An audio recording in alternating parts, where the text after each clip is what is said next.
오늘은 만나 항아리가 주는 교훈에 대해서 살펴보도록 하겠습니다.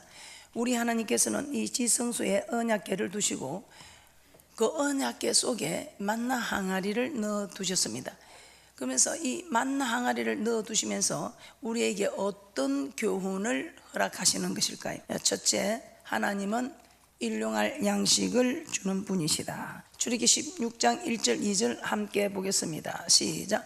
이스라엘 자손의 온 회중이 엘림에서 떠나 엘림과 시내산 사이 신강야에 이르니 애굽에서 나온 후 제2월 15일이라 이스라엘 온 회중이 그 광야에서 모세와 아론을 원망하여, 원망했던 것입니다. 너희가 우리를 이 강야로 인도하여 우리를 줄여 죽게 하는구나. 이 원망을 들은 하나님께서는 어떻게 하셨습니까? 출애굽기 16장 4절에서 5절 보겠습니다. 시작.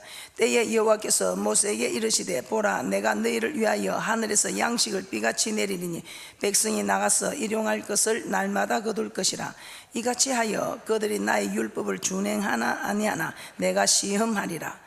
제6일에는 그들이 그 거둔 것을 예비할지니 날마다 거두던 것에 갑절이 되리라.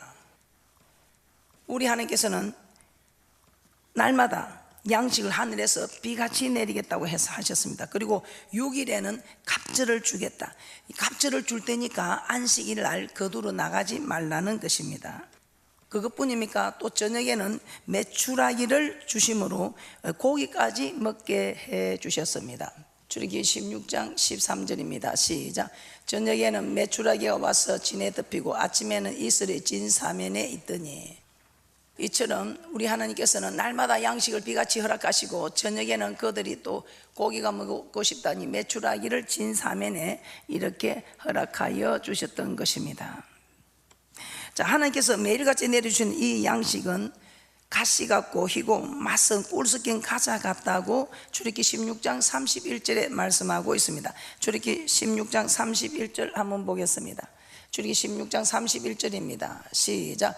이스라엘 족속이 그 이름을 만나라 하였으며 가시 같고도 희고 맛은 꿀 섞은 과자 같았더라. 이스라엘 백성들은 이 양식을 만나라고 하였습니다. 하나님은 이 만나를 이스라엘 민족이 광야 생활하는 동안 계속 공급하여 주셨습니다.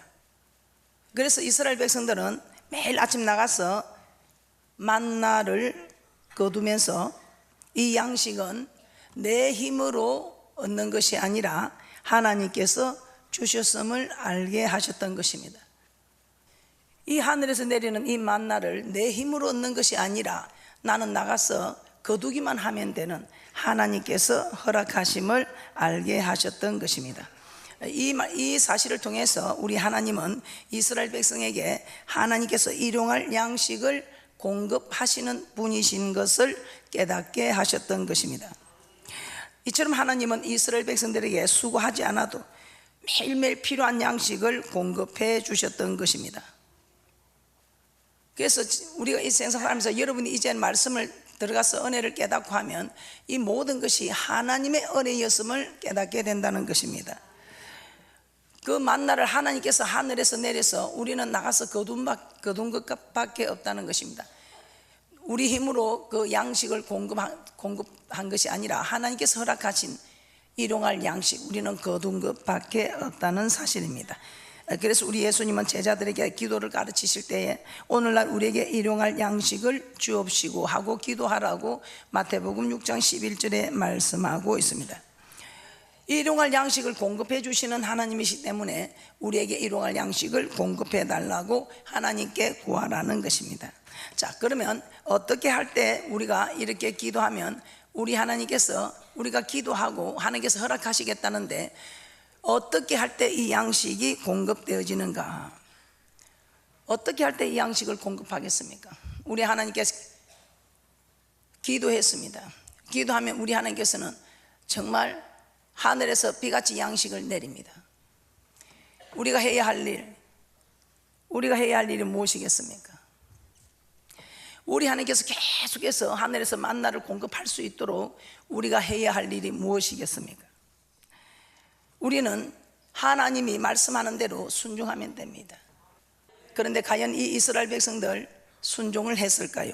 출애굽기 16장 20절입니다. 시작. 그들이 모세의 말을 청종치 아니하고 들은 아침까지 두었더니 벌레가 생기고 냄새가 난지라 모세가 그들에게 노하니라. 우리 하나님 앞에서 매일 내가 양식을 비같이 내릴 것이니 나가서 거두라 하면 그대로 하면 됩니다. 그리고 그날 양식으로 족하다, 다음 양식 연회하지 말고 오늘 자기들의 필요한 대로 취하라 했습니다. 그런데 하나님의 그 말씀을 순종하지 않고 혹시 하나님이 내일 내리지 않을까 염려하여 이 일은 하나님을 믿지 못하는 일이다 이 말입니다. 우리 하나님께서는 또한 6일째 되는 날에는 갑절을 거두라고 했습니다. 그런데 그들이 또 그 갑절을 거두라는 하나님의 말씀을 믿지 못하고 아이고 매일 주는데 오늘 거두지 않아도 내일 가도 있을 거야. 그러나 7일째 나갔을 때에 아무것도 취할 수 없었습니다. 아무 소득이 없었습니다. 출애굽기 16장 27절에서 28절입니다. 시작. 제7일에 백성 중 들어가 거두러 나갔다가 얻지 못하니라. 여호와께서 모세에게 이르시되 어느 때까지 너희가 내 계명과 내 율법을 지키지 아니하느냐. 6일째 1등분을 거두었으니 7일에 나가는 것은 더 거두고자 하는 욕심. 하나님이 주실 거야. 우리 하나님의 말씀을 농담으로 여기는, 하나님의 말씀을 떨며 두려움으로 섬기지 못한. 그랬더니 우리 하나님 모세에게 어느 때까지 너희가 내 계명과 율법을 지키지 아니하느냐며 책망하셨던 것입니다. 하나님은 모세에게 하늘에서 양식을 비같이 내릴 테니 일용할 양식을 날마다 거두라고 하였습니다. 그러면서 우리 하나님께서 이 일을 통해서 내가 너희들을 테스트하였다. 출애굽기 16장 4절입니다. 시작. 때에 여호와께서 모세에게 이르시되 보라 내가 너희를 위하여 하늘에서 양식을 비같이 내리니 백성이 나가서 일용할 것을 날마다 거둘 것이라. 이같이 하여 그들이 나의 율법을 준행하나 아니하나 내가 시험하리라. 내가 매일 양식을 비같이 주겠다. 그대로 말씀에 순종하는지 아니하는지 시험하리라. 테스트. 우리 하나님 우리를 시험하는 건 테스트. 마귀가 우리를 시험하는 것은 템테이션, 미혹, 유혹시켜서 멸망시키려는 거. 우리 하나님 우리를 테스트하는 것은 합격시켜서 올리고 매일 양식을 허락할 것이니 내일 염려하지 말고 오늘로서 족하게 오늘 것만 거두라. 그런데도 하나님이 주지 아니할까 염려하여 아니 하나님을 믿지 못하여 이틀분까지 거뒀을 때 그 양식은 뒷날이 되면 냄새가 나고 벌레가 생겨서 오히려 거두지 않은 것이 훨씬 나았더라 이 말입니다. 만나를 통해서 그들이 얼마나 하나님의 말씀에 순종하는지 하나님께서는 알고자 하셨던 것입니다. 마태복음 6장 33절에 이렇게 말씀합니다. 너희는 먼저 그 나라와 그 의를 구하라. 그리하면 이 모든 것을 너희에게 더하시리라. 이 말이 무슨 말입니까? 먼저 교회를 섬기고 하나님의 말씀에 순종하라는 것입니다. 그러면 우리 하나님께서 우리가 먹고 입고 쓸 것을 아시는 하나님께서 모든 것을 다 채워주신다는 것입니다. 그러므로 하나님 우리에게 일용할 양식을 통하여 우리에게 필요한 것을 공급하시는 것은 우리가 이 공급을 하는 것을 내가 이 공급하는 것을 내가 아니고 하나님이신 것을 믿고 우리에게 양식을 허락하시고 메추라를 허락하시는 이분이 하나님이다. 내가 수고해서 얻은 것이 아니고 하나님이 허락해서 얻어지는 거예요. 내가 수고했다고 해도 얻어지는 것이 하나님 말씀대로 순종하냐면 냄새가 나고 벌레가 생기고 헛수고가 되지만 하나님 말씀대로 순종할 때는 매일같이 양식이 공급되지는 이 축복, 말씀에 순종할 때 이 축복이 오는 것. 그래서 이 모든 공급되어지는 것이 내 힘으로 되는 것이 아니고 하나님께서 허락하시는 일용할 양식을 공급하시는 분이 하나님이시다 이 말입니다. 두 번째, 이 만나 항아리를 통해서 우리에게 주는 교훈이 무엇이겠습니까? 두 번째, 떡으로만 사는 것이 아니라 하나님의 말씀으로 산다는 것을 교훈하고 있습니다. 마태복음 4장 3절에서 4절입니다. 시작. 시험하는 자가 예수께 나와서 가로되 내가 하나님의 아들이거든 명하여 이 돌들이 떡덩이가 되게 하라. 예수께서 대답하여 가라사대 기록되었으되 사람이 떡으로만 살 것이 아니요 하나님의 입으로 나오는 모든 말씀으로 살 것이라 하였느니라 하시니. 너 하나님의 아들이 됐으니 이제는 떡을 위해서 살아도 된다. 너 하나님의 아들이니.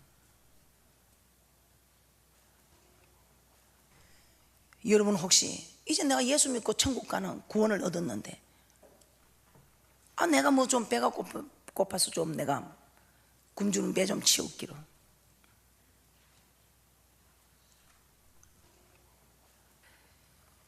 하나님의 아들이니 돌들이 떡덩이 되게 하라. 이제는 하나님의 아들이니 굶주는 배 좀 치우면 어떠냐. 말씀대로 살 필요가 없고 정욕지로도 살아도 되고 이제 구원을 얻었는데 하나님의 아들인데, 하나님의 아들이니 이 모든 것 할 수 있다는 것입니다. 그러나 우리 예수님은, 신성과 임성을 겸비한 우리 예수님은 얼마든지 그렇게 할 수 있습니다. 그러나 사람이 떡으로만 사는 것이 아니고 하나님 입에서 나오는 말씀으로 살아야 한다고 말씀하고 있습니다. 하나님의 아들이어도 말씀대로 살아야 한다는 것입니다. 아무리 배가 고파도 하나님 말씀대로 살아야 한다는 것입니다. 사도 바울은 강야에 나온 이스라엘 백성들이 다 같은 신령한 식물을 먹고 다 같은 신령한 음료를 마셨다고 합니다. 그들도 구원받은 백성이다 이 말입니다. 그들도 하나님을 잘 섬긴 백성들이다 이 말입니다. 그런데 그 이스라엘 백성들이 다수가 강야에서 멸망을 받았다고 합니다. 고린도전서 10장 3절에서 5절입니다. 함께 보겠습니다. 시작. 다 같은 신령한 식물을 먹으며 다 같은 신령한 음료를 마셨으니 이는 저희를 따르는 신령한 반석으로부터 마셨으며 그 반석은 곧 그리스도시라. 그러나 저희 다수를 하나님이 기뻐하지 아니하신 고로 저희가 광야에서 멸망을 받았느니라. 신령한 식물은 만나입니다. 이스라엘 백성들은 만나를 먹었습니다. 그럼에도 불구하고 그들 중 다수가 멸망받았다는 것입니다. 이 사람들 떡을 먹지 못해서 굶주려서 죽은 자들이 아니지요. 떡을 먹지 못해서 굶주려서 죽은 자들이 아니라 그들이 멸망받은 이유는 하나님의 말씀을 믿지 못하여 순종하지 못했기 때문이라는 것입니다. 멸망받은 이유, 믿지 아니하였기 때문이다. 유다서 1장 5절입니다. 시작. 너희가 본래 범사를 알았으나 내가 너희로 다시 생각나게 하고자 하노라. 주께서 백성을 애굽에서 구원하여 내시고 후에 믿지 아니하는 자들을 멸하셨으며, 구원하여 내신 그 이스라엘 백성들을 구원하여 내셨다고 했습니다. 그런데 후에 믿지 아니하는 자들을 멸하셨다. 멸망받은 자들은 믿지 않은 자들이라고 합니다. 히브리서 기자는 광야 40년 동안 안식에 들어가지 못하고 멸망받은 자들을 히브리서 3장 16절에서 19절에서는 이렇게 말씀하고 있습니다. 시작. 듣고 경록케 하던 자가 누구뇨? 모세를 쫓아 애굽에서 나온 모든 이가 아니냐? 또 하나님이 40년 동안에 누구에게 노하셨느뇨? 범죄하여 그 시체가 광야에 엎드려진 자에게가 아니냐? 또 하나님이 누구에게 맹세하사 그의 안식에 들어오지 못하리라 하셨느뇨? 곧 순종치 아니하던 자에게가 아니냐? 이로 보건대 저희가 믿지 아니함으로 너희 들어가지 못한 것이라. 안식에 들어가지 못한 이유, 믿지 아니함으로 들어가지 못하였다고 합니다. 하나님이 누구에게 맹세하사 그의 안식에 들어오지 못하리라 하셨느뇨? 곧 순종치 아니하던 자에게가 아니냐? 이로 보건대 저희가 믿지 아니함으로, 순종치 아니한 자를 믿지 아니함이라고 말씀하고 있습니다. 안식에 들어가지 못한 이유는 믿지 아니함으로 들어가지 못하였다. 이 믿지 아니함으로 들어가지 못하였다는 것을 순종치 아니하던 자라고 합니다. 자, 말씀에 불순종한 자들이라는 것입니다. 믿지 아니한 자들, 말씀에 불순종한 자들, 순종하지 아니한 자들, 불순종한 자들. 그러므로 광야에서 멸망을 받은 자들은 떡을 먹지 못한 자들이 아니라 모두 다 불순종한 자들이었다는 것입니다. 그래서 모세는 이스라엘 백성들에게 하나님께서 만나를 주신 것은 사람이 떡으로만 사는 것이 아니고 하나님의 입에서 나오는 말씀으로 산다는 것을 알게 하려 위함이라고 말씀하고 있습니다. 자, 신명기 8장 3절을 한번 찾아보겠습니다. 하나님께서 만나를 주신 것은 사람이 떡으로만 사는 것이 아니고 하나님의 말씀으로 산다는 것을 알게 하기 위함이라는 것입니다. 신명기 8장 3절입니다. 시작. 너를 낮추시며 너로 줄이게 하시며 또 너도 알지 못하며 내 열조도 알지 못하던 만나를 내게 먹이신 것은 사람이 떡으로만 사는 것이 아니요 여호와 입에서 나오는 모든 말씀으로 사는 줄을 너로 알게 하려 하심이니라. 하나님의 말씀 우리에게 생명을 줍니다. 하나님의 말씀은 우리에게 생명을 주는 말씀입니다. 신명기 32장 46절에서 47절입니다. 시작. 그들에게 이르되 내가 오늘날 너희에게 증거한 모든 말을 너희 마음에 두고 너희 자녀에게 명하여 이 율법의 모든 말씀을 지켜 행하게 하라. 이는 너희에게 헛사가 아니라 너희의 생명이니 이 일로 인하여 너희가 요단을 건너 얻을 땅에서 너희의 날이 장구하리라. 그래서 예수님은 요한복음 6장 63절에 살리는 것은 영이니 육은 무익하니라. 살리는 것은 영이지 육은 무익하다. 하늘의 만나 무익하다. 살리는 것은 영이다. 내가 너에게 이런 말이 영이요 생명이라. 내가 너에게 이런 말이 영이요 이 말씀이 영이다 이 말입니다. 그러면서 요한복음 12장 49절 50절에서는 이렇게 말씀합니다. 내가 내 자의로 말한 것이 아니요 나를 보내신 아버지께서 나의 말할 것과 이룰 것을 친히 명령하여 주셨으니 나는 그의 명령이 영생인 줄 아노라. 그러므로 나의 이르는 것은 내 아버지께서 내게 말씀하신 그대로 이르노라 하시니라. 명령이 영생이다. 그래서 하나님의 말씀은 모든 말씀이 명령으로 나타납니다. 이 명령을 받는 자만이 영생이라는 것입니다. 하나님 말씀 듣기 싫어? 영생이 싫다는 겁니다. 그러면 앞으로는 어떤 일이 있어도 여러분이 무익한 육은 무익하다는데 육을 위하는 떡이 아니라 우리의 생명을 위하는 말씀을 따라가는 말씀에 순종하는 우리 하나님께서 만나 항아리를 통해서 우리에게 교훈하시는 사람이 떡으로만 살 것이 아니고 만군의 여호와 입에서 나오는 말씀으로 살아야 한다는 것을 교훈한다는 사실을 아시고 육의 것 영의 것 생각할 때에 영의 것을 먼저 행하는 영의 것을 따라가는 먼저 그 나라와 그 의를 구하는 그런 믿음의 복된 분들이 되시기를 주님의 이름으로 축복합니다. 세 번째, 이 만나 항아리가 주는 교훈이 무엇이겠습니까? 세 번째, 예수님이 생명의 떡이다. 예수님이 생명의 떡이라는 것입니다. 요한복음 6장 26절에서 27절 한번 찾아보겠습니다. 오병이어의 기적을 행한 후에 많은 무리들이 예수님을 찾아왔습니다. 이때 예수님은 그 무리들을 보시고 너희가 나를 찾는 것은 표적을 본 까닭이 아니라 떡을 먹고 배부른 까닭이라. 그러면서 이런 무리들을 향하여 썩는 양식을 위하여 일하지 말고 영생하도록 있는 양식을 위하여 일하라고 말씀합니다.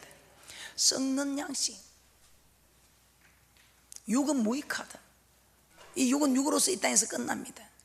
그래서 썩는 양식을 위하지 말고 영생하도록 있는 영원히 사는 영생하도록 있는 양식을 위하여 살아라고 합니다. 요한복음 6장 26절에서 27절입니다. 시작. 예수께서 대답하여 가라사대 내가 진실로 너희에게 이르노니 너희가 나를 찾는 것은 표적을 본 까닭이 아니요 떡을 먹고 배부른 까닭이로다. 썩는 양식을 위하여 일하지 말고 영생하도록 있는 양식을 위하여 하라. 이 양식은 인자가 너에게 주리니 인자는 아버지 하나님의 인치신 자니라. 예수님께서 표적을 행하신 이유는 예수님께서 하나님의 아들 그리스도이심을 믿게 하고 또 그로 말미암아 영생을 얻게 하려 하는 데 있었습니다. 그러므로 무리들은 예수님이 행하신 표적을 보았다면 예수님이 하나님의 아들 그리스도이심을 믿고 영생을 얻기 위해 예수님께 와야 했습니다. 그런데 그들은 영생을 얻으러 온 것이 아니라 자신의 문제를 해결받기 위해서 나왔습니다. 이에 예수님은 영생하도 있는 양식을 위해 내게 오라고 하신 것입니다.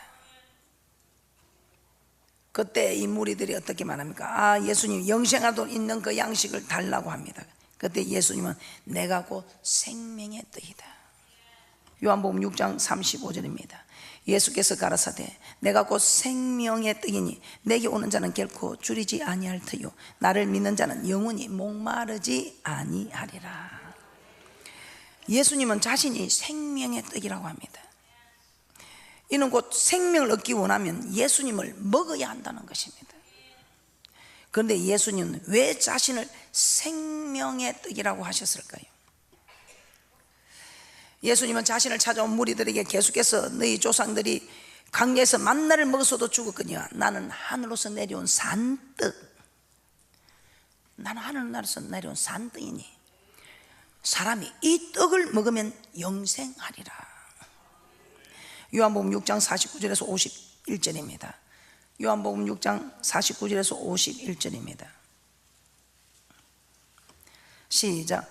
너희 조상들은 광야에서 만나를 먹었어도 죽었거니와 이는 하늘로서 내려오는 떡이니 사람이 하여금 먹고 죽지 아니하게 하는 것이니라. 나는 하늘로서 내려온 산떡이니 사람이 이 떡을 먹으면 영생하리라. 나의 줄 떡은 곧 세상의 생명을 위한 내 살이로라 하시니라. 이스라엘 백성들은 광야 시절 하늘에서 하나님 주시는 만나를 먹었습니다. 그러나 그들은 영생하지 못하고 다 죽었습니다. 그러나 하나님 이제 새로운 생명의 떡이신 예수님을 그의 백성들에게 주셨습니다. 이제 생명의 떡이신 예수님을 먹는 자는 영생을 얻게 된다는 것입니다. 그래서 예수님은 자신에게 나온 무리들에게 나의 살을 먹으라, 나의 살을 먹으라, 나의 살을 먹으라. 어떻게 우리가 예수님의 살을 먹을 수 있습니까? 살을 먹으라 한다는 것은 직접 그 예수님의 육신을 먹으라는 것이 아니고 요한복음 1장 14절입니다. 태초에 말씀이 계셔 이 말씀이 하나님과 함께 계셔 이 말씀이 곧 하나님이시라. 이 하나님께서 이 땅에 말씀이 육신이 되어 우리 가운데 거하셨다는 것입니다. 이 말씀이 육신이 되어 요한복음 1장 14절입니다. 시작. 말씀이 육신이 되어 우리 가운데 거하시며 우리가 그 영광을 보니 아버지의 독생자의 영광이요 은혜와 진리가 충만하더라. 예수님의 살, 곧 하나님의 말씀이라는 것입니다. 그래서 예수님을 먹으라, 예수님을 먹으라, 예수님 살을 먹으라. 이 말은 예수님의 말씀을 먹으라, 말씀을 먹으라. 하늘에서 내려준, 하나님이 직접 내려준 만나를 먹었어도 너희들이 죽었거니와 생명의 떡, 산떡, 예수님을 먹으면, 즉 예수님은 말씀이시다. 이 말씀을 먹으면, 즉 말씀에 순종하면 여러분은 영생을 얻게 된다는 것입니다. 요한복음 6장 58절입니다. 시작. 이것은 하늘로서 내려온 떡이니 조상들이 먹고도 죽은 그것과 같이 아니하여 이 떡을 먹는 자는 영원히 살리라. 이 떡을 먹는 자는 영원히 살리라. 그러므로 만나 항아리를 볼 때마다 생명의 떡이신 예수님을 생각하라는 것입니다. 예수님의 살은 하나님의 말씀입니다. 그러므로 생명의 떡이신 예수님을 먹으라는 것은 생명의 말씀이신 말씀을 먹으라는 것입니다. 즉 이 말씀에 순종하라는 것입니다. 그리하면 만나를 먹고도 죽은 이스라엘 백성과 같이 아니하고 영원한 생명을 얻게 된다는 것입니다. 영원한 생명을 얻게 될 자들은 이 땅에서도 하나님께서 일용할 양식을 공급하시는 하나님이시다. 먹을 것, 입을 것, 마실 것 염려하지 않고 주와 같이 길 가는 즐거운 인생이 되는 축복이 있을 줄 믿습니다. 결론입니다. 하나님께서 만나를 담은 그 항아리를 벗기 안에 보관하게 하신 것은 그 항아리를 볼 때마다 하나님께서 일용할 양식을 공급하시는 하나님이시라는 것을 알게 하기 위함이라는 것입니다. 일용할 양식을 공급하여 주시는 분이심을 기억하라는 것입니다. 그리고 사람이 떡으로만 사는 것이 아니고 하는 입에서 나오는 말씀으로 산다는 것을 우리 하나님께서는 알게 하기 위함이라 이 말입니다. 또한 광야 시절 이스라엘 백성들은 만나를 먹어서도 죽었지만 생명의 떡이신 예수님을 먹으면, 즉 말씀에 순종하면 영생을 얻게 된다는 것을 보여주신 것입니다. 그러므로 만나 항아리를 볼 때마다 여호와의 말씀에 순종하여 생명을 얻어야겠다는 각오로 여호와의 말씀에 순종하는 귀한 분들이 되시기를 주님의 이름으로 축복합니다.